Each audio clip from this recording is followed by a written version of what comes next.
નમસ્કાર. આયુષ્યમાન કાર્ડ દ્વારા તમને 10 લાખ સુધી મફત સારવાર કરવામાં આવે છે.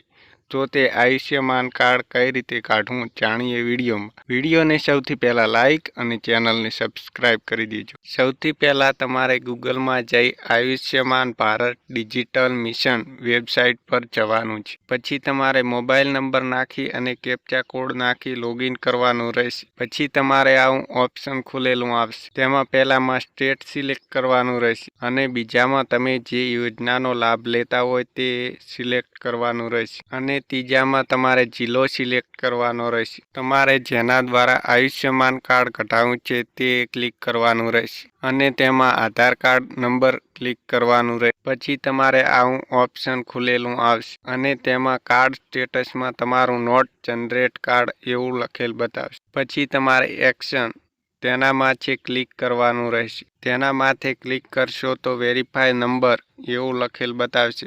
પછી તેમાં ઓકે કરવાનું રહેશે. પછી તમારે આધાર ઓટીપી લખેલ છે તેના માથે ક્લિક કરવાનું રહેશે. પછી તમારે આધાર કાર્ડ નંબર નાખી અને મોબાઈલમાં આવેલ ઓટીપી નાખી સબમિટ કરવાનું રહેશે. પછી તમે સૂચના વાંચી અને યસ માથે ક્લિક કરી અને અલાઉ કરવાનું રહેશે. પછી તમારે આધાર કાર્ડ નંબર નાખી અને મોબાઈલમાં ઓટીપી આવે તે સબમિટ કરવાનો રહેશે. પછી આવું ઓપ્શન ખુલાશે. તેમાં નવો ફોટો અપલોડ કરવાનું કહેશે. ત્યાં નવો ફોટો અપલોડ કરવાનો રહેશે. પછી તમારે આપેલ ડિટેલ છે તે ભરી અને સબમિટ કરવાનું રહેશે. પછી તમારું સક્સેસફુલી કેવાયસી કમ્પ્લીટ એવું બતાવશે. ફરીવાર વેબસાઇટમાં જઈ મોબાઈલ નંબર નાખી લોગિન કરવાનું રહેશે. પછી તમે તેમાં જઈ જોશો તો કાર્ડ સ્ટેટસમાં તમારું પેન્ડિંગ લખેલ બતાવશે. તે કાર્ડ સ્ટેટસમાં એપ્રુવેડ લખેલ બતાવે ત્યારે તમારે તે કાર્ડ ડાઉનલોડ કરવાનું રહેશે. મિત્રો, તમે આ રીતે આયુષ્યમાન કાર્ડ ઘરે બેઠા બનાવી શકો છો.